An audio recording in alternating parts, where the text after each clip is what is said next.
Walter Gutiérrez, expresidente de la comisión que preparó el anteproyecto del Código del Consumo y exdecano del Colegio de Abogados, está con nosotros para hablar de algunos cambios que se han hecho a este documento que estaría por ser aprobado, debatido, aprobado. Seguramente incorporarán algunos otros aspectos o cuestiones importantes, así lo ha dicho Javier Velázquez, quien ha mencionado que no se trata de una versión final. Sin embargo, han habido algunas críticas ya o algunas opiniones sobre los cambios que se han hecho que se cree desde el punto de vista de algunas personas que no son necesariamente los mejores. Gracias, doctor Gutiérrez, por acompañarnos. Gracias, Jimena, también por la invitación. ¿Qué es lo que más le preocupa de los cambios que se han hecho?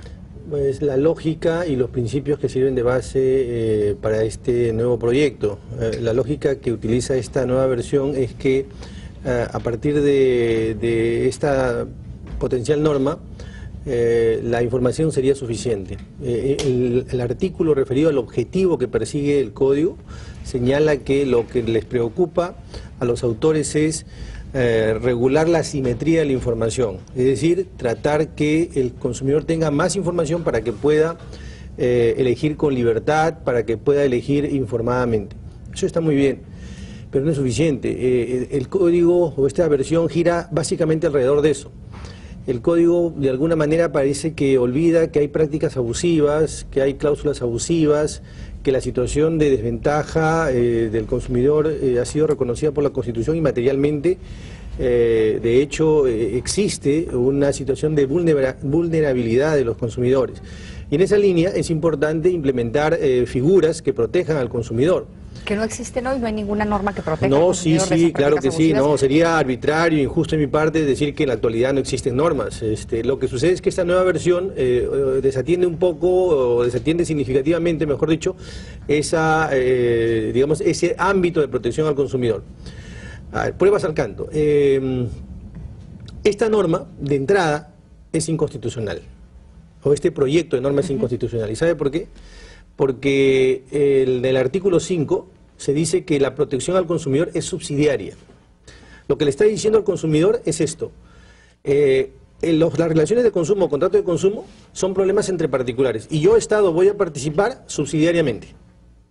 Es verdad que en la Constitución se habla de subsidiariedad, pero se habla de subsidiariedad respecto de la actividad empresarial. Así es. Se le dice al Estado, tú no puedes participar con emprendimientos, constituyendo empresa, haciendo negocios, porque eso es una actividad propia de los particulares, esa es tarea de los particulares. Generar riqueza es tarea de los particulares, no es tarea del Estado.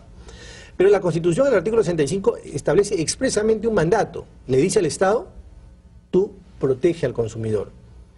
No le dice subsidiariamente protege al consumidor. Pero además, el proyecto olvida algo muy importante. En materia de derechos fundamentales, nunca el rol del Estado es subsidiario, jamás el rol del Estado es subsidiario.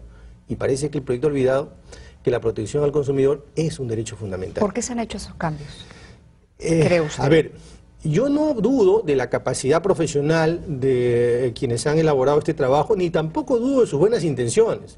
Lo que creo es que tenemos dos lecturas distintas. Ojo, el Indecopi, que es el máximo defensor y representante del consumidor, está en esta comisión. Entonces, sí, lo sé. ¿Qué pasa? Y ahí sí tengo una opinión distante de Indecopi. Yo creo que Indecopi necesita ser reforzado y necesita tener una visión mucho más proactiva respecto a la protección al consumidor. Me parece que en su programa, en alguna ocasión, yo puse un ejemplo que grafica la conducta de Indecopi. Indecopi hace acciones de control, por ejemplo, en las discotecas respecto del tema de discriminación. Pero yo jamás he visto una acción de Indecopi en los terminales de transporte. Y ahí sabemos perfectamente que se violan los contratos de transporte, los contratos que son contratos de consumo, y mueren miles de personas en el año.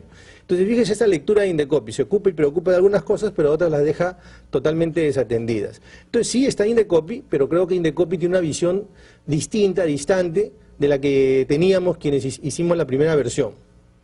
A ver, hablando de información, que fue con lo que usted empezó, lo que se sabe es que se ha eliminado la obligación de informar al público en los productos que deben ser etiquetados, si estos se comercializan, si los que se comercializan contienen no ingredientes transgénicos o contienen ingredientes de este tipo.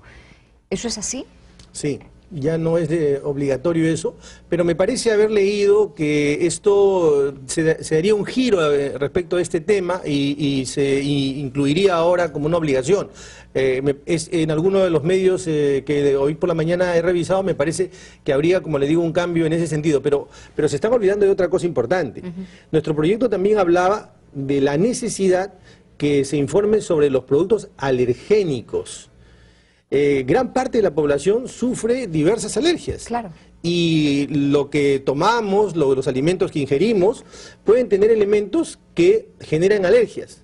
Me estoy refiriendo no a medicamentos, me refiero a alimentos. Nosotros planteábamos eso en nuestro código o en nuestro proyecto y ahora simplemente se ha eliminado. Pero es lo mínimo que se puede pedirle a la empresa que nos está vendiendo un producto que nos especifique qué estamos consumiendo. ¿Por qué tanto debate o por qué tanta, confusión con respecto a este tema?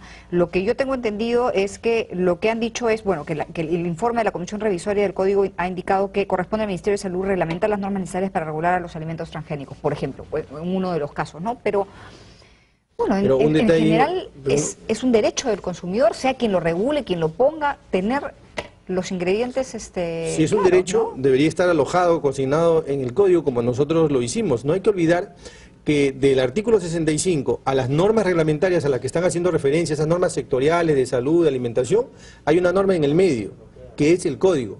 Y el código es una norma paraguas. Y nosotros por eso es que incluimos todos estos derechos, el derecho a la información.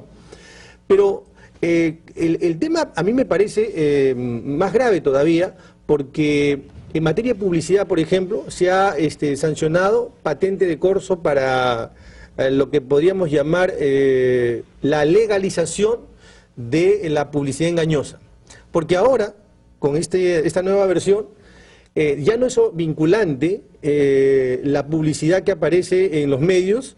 El empresario, basta que incluya en su contrato que eso que anunció no lo vincula para que esa oferta no se materialice. Claro, para no haya una exigencia sobre Para que no haya una exigencia. Y no se olvide que los contratos no los negociamos. Son contratos por adhesión. Lo que han dicho que podría haber un posible conflicto narrativo con la ley de represión de competencia desleal. Esa es otra perla del proyecto. Se han eliminado las normas sobre publicidad. En otras palabras, ¿eso qué quiere decir? Nosotros habíamos incluido en nuestro proyecto un capítulo o un conjunto de artículos vinculados a la publicidad. Porque en todas partes del mundo la publicidad tiene que ver con los derechos de los consumidores, porque finalmente la publicidad, ¿a quién se destina? A los consumidores. Bueno, ahora lo que dice el proyecto es que esas normas de publicidad se regulan por la ley de competencia desleal. ¿Y quiénes son los actores en la ley de competencia desleal? Las empresas. En otras palabras, un consumidor no puede denunciar en ese escenario. ¿Y por qué no puede denunciar? Porque no es una empresa.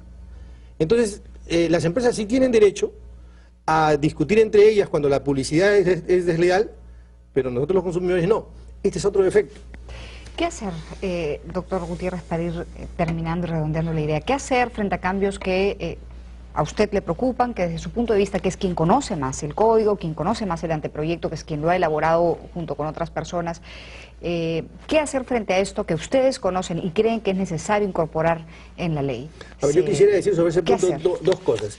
Yo no dudo, quiero subrayar esto, de la capacidad y las buenas intenciones de quien han elaborado este proyecto. Además, conozco a muchos de los que han participado y son personas profesionalmente muy solventes y que además que están interesadas en este tema. Tampoco dudo las intenciones del gobierno. Por eso es que me he permitido exponer estas ideas, llamando la atención porque se va a generar un problema en el mercado. Y yo no creo que el gobierno finalmente quiera pasar como el gobierno que creó un código que no protegía a los consumidores. ¿Qué hacer? Yo creo que, como siempre, la verdad está en el medio. Y un poco más de reflexión, un poco más de prudencia, darle unas cuantas vueltas más a este tema, como se diría popularmente, reflexionar, recoger las ideas o las opiniones de todos los sectores. Por ejemplo, no hemos dicho aquí, y sería bueno que lo mencione, se ha debilitado también las asociaciones de consumidores. Ya las asociaciones de consumidores no tienen, digamos, la línea de acción que tenía en el anteproyecto y que tiene hoy incluso. Recordemos. Normativamente, ¿no? Porque la práctica AFPEC, digamos, ha llevado a la práctica o ha ejercido un papel relativamente gran parte de los avances en materia de consumidores se ha hecho en los últimos 15, 20 años, se ha hecho a través de las asociaciones de consumidores. Hay que mantener a las asociaciones de consumidores para que este ámbito de derechos se mantenga también. Doctor Gutiérrez, vamos a estar atentos a lo que pase con el Código de Consumo, que creo nos interesa a todos. Muy Claro, amable, sí, gracias.